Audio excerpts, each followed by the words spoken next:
بھائی بہت توجہ رہے، بہت توجہ رہے. لیکن اب تو آیا ہوں میں اس مرحلے فکر پر. تم جانتے ہو کہ میرا مشن ہے کہ میں مقام رسالت کی تشریح و تفسیر بیان کروں. اب میں روک رہا ہوں، عمل میں اتباع کرو، قول میں اطاعت کرو. یا ایھا الذین آمنوا، سورہ انفال 8واں سورہ قرآن مجید کا اور 24ویں آیت قرآن مجید کی سورہ انفال کی. یا ایھا الذین آمنوا استجیبوا للہ وللرسول اذا دعاکم لما یحییکم. پوری آیت نہیں پڑھ رہا ہوں اور پورا ترجمہ بھی نہیں کر رہا ہوں، ترجمہ جا کے دیکھ لینا. 8واں سورہ 24ویں آیت. یا ایھا الذین آمنوا، اے ایمان لانے والو، استجیبوا للہ، اللہ پکارے لبیک کہو.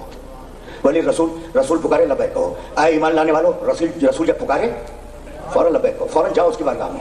رسول جب پکارے اس کی بارگاہ میں جاؤ. لما یحییکم، یہ تمہیں پکارتا ہے زندگی دینے کے لیے، موت دینے کے لیے نہیں پکارتا. اے ایمان لانے والو، تم مومن اسی وقت ہو جب رسول کے پکارنے پہ آ جاؤ. بھائی توجہ رہے، توجہ رہے. تم مومن اسی وقت ہو جب رسول کے پکارنے پر آ جاؤ. یعنی ایمان کی پہلی شرط یہ ہے کہ اگر رسول بلائے فوراً آ جاؤ. تو اگر کوئی رسول کے بلانے پہ نہ آئے تو اس کے تقوی پہ بات نہیں ہوگی، ایمان پہ بات ہوگی کہ مسلمان تھا بھی یا نہیں. آیات کے اس سیکوینس سے آشنا کر کے تم تک کوئی دلیل پہنچا دوں. تو اب رسول کرے وہ کرو، بتاؤں گا کہ حد کیا ہے کرنے کی. رسول جو کہے اس پر لبیک کہو. یاد ہے کچھ؟ خدا کی قسم میری بات سننا، اب میں قرآن سے باہر ابھی نہیں جا رہا ہوں، تعریف پر ابھی آؤں گا. اے ایمان لانے والوں، رسول جب پکارے فوراً لبیک کہو، اس کی بارگاہ میں جاؤ. اور اسی قرآن نے، یہ سورہ انفال کی آیت تھی، اسی قرآن نے سورہ آل عمران میں جنگ احد کا منظر کھینچتے ہوئے یہ جملہ ارشاد فرمایا، وَإِسْتُسْعِدُونَ، میں اگر کہوں نا تو تمہاری پیشانیوں پہ شکن آ جائے گی، تمہیں برا لگے گا. لیکن چونکہ قرآن مجید کی آیت ہے تو ذرا آرام سے سننا اور پوری توجہ سے غور کرنا. وہ جنگ احد، وَإِسْتُسْعِدُونَ وَلَا تَلْؤُونَ عَلَىٰ أَحَدٍ، اس وقت کو یاد کرو جب تم پہاڑوں کی چوٹیوں کی طرف بھاگ رہے تھے.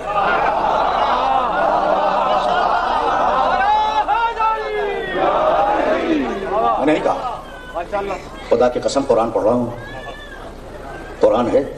اور قرآن میں یہ ایک بات ذرا یہ جملہ بھی یاد رکھنا کہ قرآن اگر کسی مقام پر ڈھیل دے دے تو دوسرے مقام پر بخیہ ادھیڑ دیتا ہے. یعنی میں کہنا یہ چاہ رہا ہوں کہ قرآن کہیں مروت کرتا ہے، کہیں مروت نہیں کرتا. یعنی یہ میرا میسج ہے. وَإِسْتُسْعِدُونَ، اس وقت کو یاد کرو جب تم کوہ احد کی طرف تیزی کے ساتھ بھاگ رہے تھے اور چڑھ رہے تھے. آگے کا جملہ سنو گے، اللہ بول رہا ہے جو انسانوں کا خالق ہے، وَلَا تَلْؤُونَ عَلَىٰ أَحَدٍ، اور اتنے ڈرے ہوئے تھے کہ پیچھے مڑ کے دیکھتے نہیں تھے. بھائی کوئی کمنٹیٹر تو نہیں تھا نا اس وقت، اللہ ہی کو حق پہنچتا ہے کہ اللہ کہے کہ تم پہاڑوں کی چوٹیوں کی طرف بھاگ رہے تھے اور اتنے ڈرے ہوئے تھے کہ پیچھے مڑ کے وَلَا تَلْؤُونَ عَلَىٰ أَحَدٍ، دائیں بائیں آگے پیچھے مڑ کے دیکھتے نہیں تھے، بھاگے چلے جا رہے تھے. وَالرَّسُولُ، سننا بھائی سننا، سورہ انفال کی آیت ذہن میں ہے کہ جب رسول پکارے فوراً لبیک ہو جب تم مومن ہو. وَالرَّسُولُ يَدْعُوكُمْ فِي أُخْرَاكُمْ، اور رسول میدان احد میں تمہارے پیچھے سے آواز دے رہا تھا کہ میں زندہ ہوں، واپس آؤ.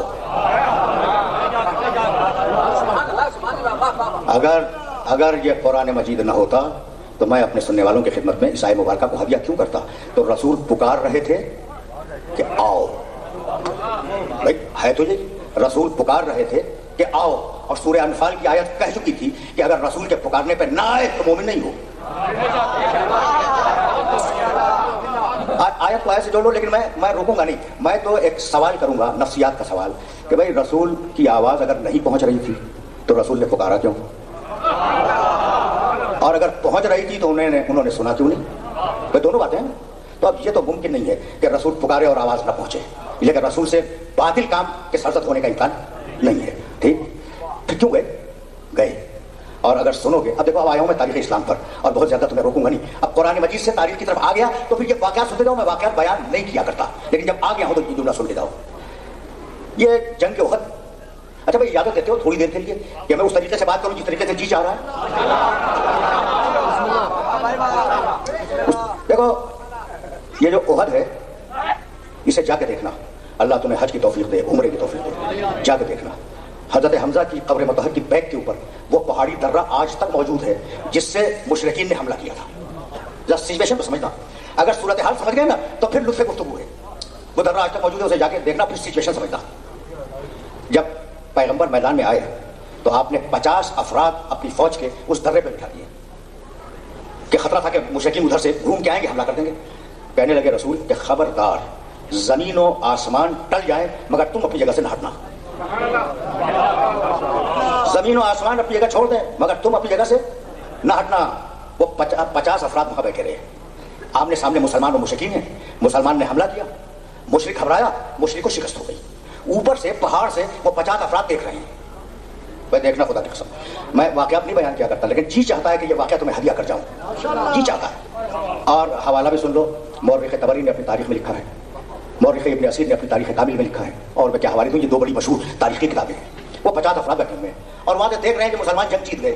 جب مسلمان جنگ جیت گئے اور مسلمانوں نے مشرکین کا مال غنیمت لوٹنا شروع کیا تو وہ جو بیٹھے تھے نا دربے پر, وہ کہنے لگے اب تو ہم نے جنگ جیت لی, تو اب یہاں روکنے کی ضرورت کیا ہے, چلو اب ہم بھی مال غنیمت لوٹنے میں شریک ہو جائیں. معراج سمجھ میں آ گیا کہ جنگ میں کیوں آئے تھے. بہت سیدھی بہت صاف باتیں اپنے سننے والوں کی خدمت درج کر رہا ہوں. معراج سمجھ میں آ گیا نا. چلو مسلمان تو جیت گئے, مال غنیمت لوٹ رہے ہیں, تو ہم بھی شریک ہو جائیں. 50 میں سے 2 نے کہا کہ نبی یہ کہہ کے گئے تھے کہ زمین و آسمان ٹل جائیں, اپنی جگہ سے نہ ہٹنا. اور 48 افراد کہنے لگے کہ اب تو ہم نے جیت لیا, ضرورت کیا رکنے کی, وہ چلے گئے. اب 2 رہ گئے نا درے پر. مشرکین نے دیکھا درہ خالی ہے, وہ گھوم کے آئے, انہوں نے حملہ کیا, ان دونوں مسلمانوں کو شہید کیا اور پیچھے سے حملہ کر کے رسول کی فوج کو تباہ کر دیا. اور جب تباہ کیا اس وقت مسلمان فوج پہاڑوں کی طرف گئی. سمجھ لیا تم نے بھائی, رسول نے کہا تھا 50 افراد سے کہ نہ ہٹنا. ان میں سے 2 نے عمل کیا, 48 چلے گئے. کتنے فیصد نے عمل کیا؟ 2%. 98% چلے گئے. لوگ کہتے ہیں کہ اگر غدیر میں علی کی مولائیت کا اعلان کیا تھا تو سب نے کیوں نہ مان لیا؟ بھائی 98% کہا تو ہم جنگ جوہر میں دیکھ چکے. سمجھ رہے ہو بات کو؟ 98% کہا تو ہم جنگ جوہر میں دیکھ چکے. تو اب مجھے جملہ کہنے دو, رسول نے کہا تھا نہ ہٹنا, رسول نے کہا تھا نہ ہٹنا. مسلمان اپنے قیاس پہ ہٹ گیا تو قیامت تک کے لیے اصول دے دیا کہ جب بھی حکم رسول کے مقابلے میں اپنے قیاس پہ عمل کرو گے جیتی ہوئی جنگ ہار جاؤ گے.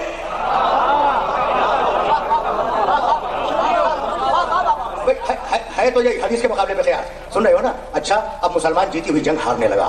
بھائی یہاں کے لیے تو زحمت دی تھی. اور جب خمسان کا رن ہوا ہے, تو اس وقت اکیلا ایک تھا جو رسول کے ناقے کے چاروں طرف دوڑ رہا تھا اور رسول کی حفاظت کر رہا تھا. اس وقت جلال کے عالم میں رسول نے کہا یا علی, بھائی جیسا سوال ویسا جواب, یا علی تو بھی کیوں نہ بھاگ گیا؟ کہا یا رسول اللہ میں تو آپ کی پیروی کرتا ہوں, اگر آپ بھاگ گئے تو میں بھی بھاگتا.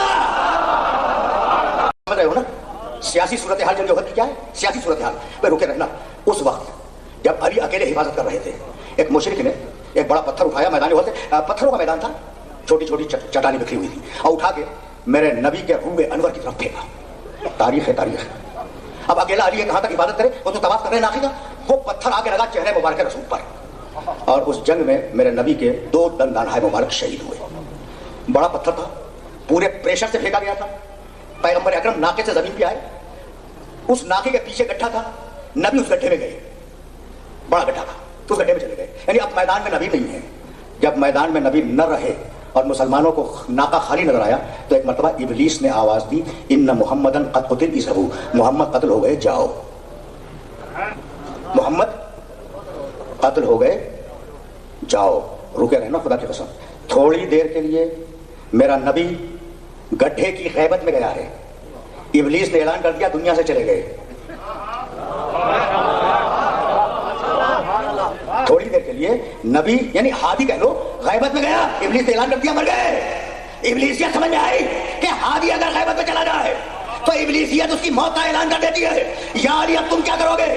بھائی توجہ رہے, ایک مرتبہ علی نے ناقے کو خالی دیکھا, بے اختیار جس لگائی گڈھے میں گئے. بھائی توجہ رکھنا خدا کی قسم, ابلیس کہہ چکا ہے محمد مر گئے جاؤ, علی گڈھے میں گئے. جانے کے بعد ایک ہاتھ تلوار ہے, جانے کے بعد ایک ہاتھ سے نبی کو اٹھایا, نبی کو اٹھانے کے بعد کندھے پہ رکھا, کندھے پہ رکھنے کے بعد چیس ماری, احد کے میدان میں آئے, ایک ہاتھ میں تلوار ہے, ایک ہاتھ سے اٹھایا, کہا لشکر والوں میرا نبی مرا نہیں ہے, زندہ ہے. کیا کروں گا اور پھر واپس جاؤں گا. ایک ہاتھ میں تو تلوار ہے نا علی کے, دوسرے ہاتھ سے علی نے نبی کو بلند کیا اور کہا لشکر والوں میرا نبی مرا نہیں ہے, زندہ ہے. تو علی نے احد کے میدان میں ہاتھوں پہ بلند کر کے نبی کی رسالت کا تعارف کرایا. یا رسول اللہ آپ انعام کیا دیں گے؟ کہا بھائی اس وقت تک دنیا سے نہیں جاؤں گا جب تک ہاتھوں پہ بلند کر کے اس کی مولائیت کا تعارف نہ کروا دوں.